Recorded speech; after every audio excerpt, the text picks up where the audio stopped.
Dari kata data memberikan sebuah apresiasi ataupun penghargaan kepada Pak Menteri Kesehatan Pak Budi Gunadisadikin atas kebijakannya selama penanganan pandemi di Indonesia, sehingga pandemi di Indonesia bisa lebih terkontrol dan saat ini boleh dibilang status kedaruratan itu sudah dicabut juga. Nah, mungkin Pak Menteri bisa memberikan satu penjelasan singkat barangkali Pak, apa yang paling berkesan oleh Bapak ketika menangani pandemi, mungkin ketika berat-berat itu kebijakan apa yang setidaknya kemudian bisa menjadi kayak semacam terobosan dalam penanganan pandemi Indonesia.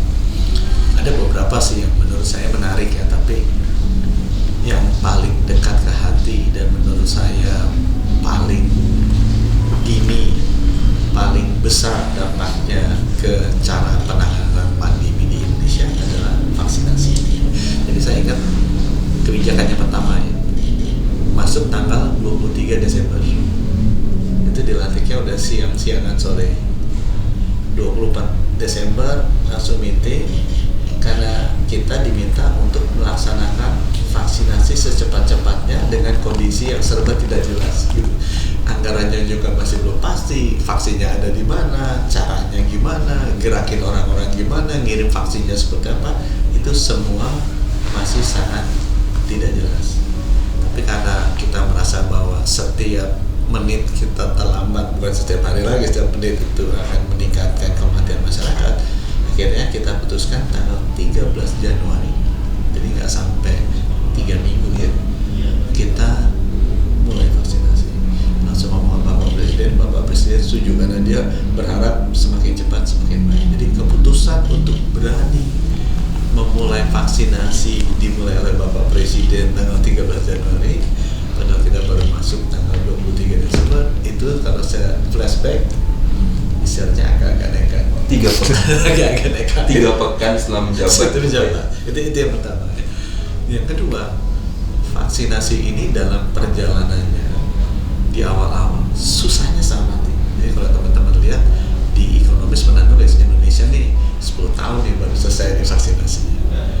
Nah, terobosannya berikutnya menurut saya juga sangat signifikan ya, membuat Indonesia sekarang bisa sampai ke level ini adalah kita berhasil merajut modal sosial dari seluruh masyarakat untuk bisa melakukan vaksinasi. Saya ingat waktu pertama kali saya lihat Bapak Presiden, begitu saya lihat kompleksitas dari geografis kita, kompleksitas dari struktur kepemerintahan kita, karena saya hanya bisa ngirim vaksin itu sampai provinsi. Habis itu serah terima, itu vaksin bukan milik saya, urusan ke bawahnya itu urusan pemerintah daerah di level provinsi dan pemerintah daerah kabupaten kota, dan mereka langsung nurunin masing-masing. Jadi kan koordinasi yang luar biasa susah, kalau nggak bilang bahwa hampir impossible. Tapi kemudian akhirnya kita pakai konsepnya, kenapa sih mesti hierarkis? Kenapa nggak konsepnya ya sirkular itu semuanya terlibat? Kenapa sih kita masih pendekatannya program? Kenapa kita nggak pendekatannya bikin kayak gerakan aja? Kenapa sih mesti eksklusif ini inisiatif pemerintah? Karena kita nggak bikin inklusif bahwa swasta pun bisa ikut, LSM bisa ikut, semua orang bisa ikut. Toh ini juga menyelamatkan jiwa kita masing-masing. Jadi bahwa kita bisa merajut modal sosial dari seluruh komponen bangsa untuk bersama-sama menyelesaikan vaksinasi ini. Aku rasa itu adalah satu kebijakan yang mungkin sangat penting, tidak terlalu terlihat oleh banyak orang. Nggak masuk ke WA group gitu ya. Tapi sebenarnya kompleksitasnya itu sangat ini Pak ya, dengan kemajuan itu. Dua itu sih aku rasa. Oke. Mungkin satu lagi Pak, setelah 3 tahun pandemi di Indonesia dan kondisi sekarang di Indonesia PPKM juga udah dicabut, kemudian WHO juga udah mencabut status kedaruratan globalnya. Nah, menurut Pak Menteri dengan hal ini maknanya dan kedepannya itu kita akan seperti apa langkah-langkahnya? Nah, saya pernah pada saat ini terjadi kan yang wafat banyak sekali. Saya pernah ketemu sama salah satu jenderal yang senior, sempat kena COVID tapi sembuh. Dia hanya bilang, kalau kita di tentara bilangnya, if you have a good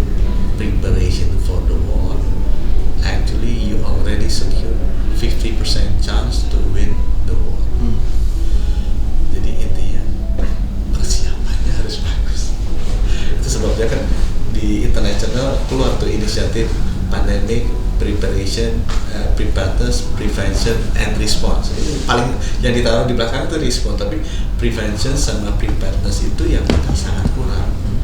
Karena pandemi ini kan siklusnya ratusan tahun, kita udah lupa juga gitu. Jadi berdasarkan pengalaman dari situ, kalau kita ingin memastikan generasi sesudah kita nggak kayak kita ingin memastikan anak cucu kita lebih siap dari kita, ya kita harus lebih melakukan preparasinya dengan baik. Itu yang sekarang yang sedang kita lakukan. Jadi tidak melupakan ini, tapi sejak sekarang pun kita tetap. Jadi industri vaksinnya dibangun, kapasitas surveillance-nya juga dibina. Kita sekarang lagi ajukan proposal ke pandemic fund yang baru dibentuk gitu kan. Kita bentuk kayak IMF-nya, dan kalau untuk masalah kesehatan dunia, arsitektur kesehatan global juga ditata ulang. Yang tadinya kalau saya belajar dari orang keuangan, arsitektur keuangan global udah rapi, gitu. Arsitektur kesehatan global sangat tidak rapi karena masing-masing sangat lokal itu mereka mengelola sistem kesehatannya. Itu yang harus ditata, karena pandemi kan global, dia pindah dari Cina ke Indonesia itu hitungan hari itu saya bisa tentang itu yang harus ditata. Ya menarik Pak, menunggu update selanjutnya bagaimana kita tetap harus bersiap gitu ya dengan berbagai macam keputusan, dan itu tadi salah satunya lewat pandemic fund itu story berikutnya seperti apa. Terima kasih banyak Pak Menteri atas waktunya. 1, 2